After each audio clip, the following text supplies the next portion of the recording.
não vence, né, as próximas eleições, muito dificilmente, porque é um nível de rejeição muito alto e a economia daqui para lá só vai piorar, né? O nível de notícias ruins em relação ao governo daqui para o final do ano só vai piorar.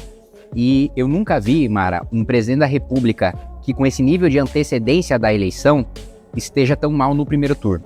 Porque uma pesquisa com esse nível de antecedência, ela fala muito mais sobre o recall, sobre o quanto as pessoas lembram do seu nome, do que sobre o resultado da eleição, né?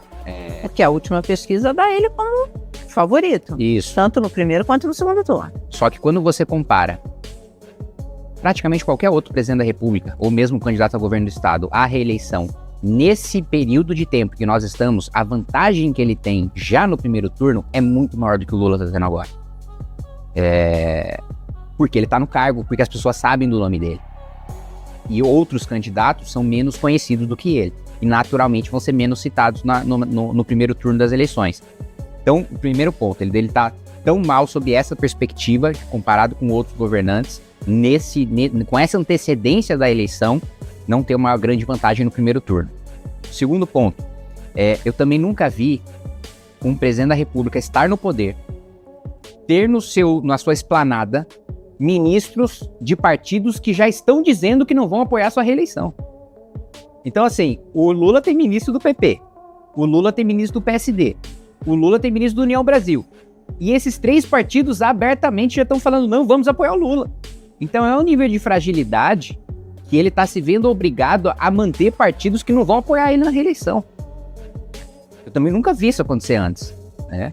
Mesmo Dilma 1, quando estava tendo crise, mandou todo mundo embora e reformou, fez a tal da faxina no governo, e reformou que, inclusive, a faxina do governo Dilma, ironicamente, no primeiro mandato, foi o que levou o Tarcísio pro DENIT.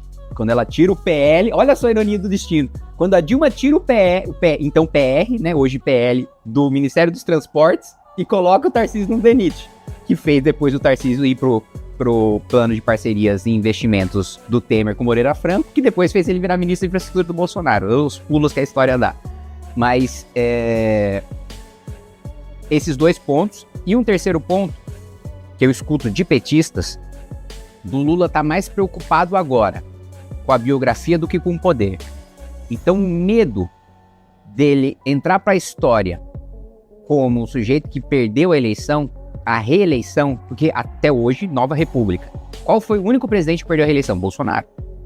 Se o Lula entra para esse rol, é muito ruim, só pelo fato de ter sido um presidente que perdeu a reeleição. Mas pro arco da história do Lula é ainda pior, porque qual que é o arco da história do Lula que vai ser a narrativa petista pelos próximos anos? Olha, Lula foi preso injustamente, não teve corrupção, aí ele sofreu, ficou 2 anos na cadeia, saiu, disputou a eleição, venceu, reergueu o Brasil e se aposentou. Fechou com chave de ouro a sua biografia.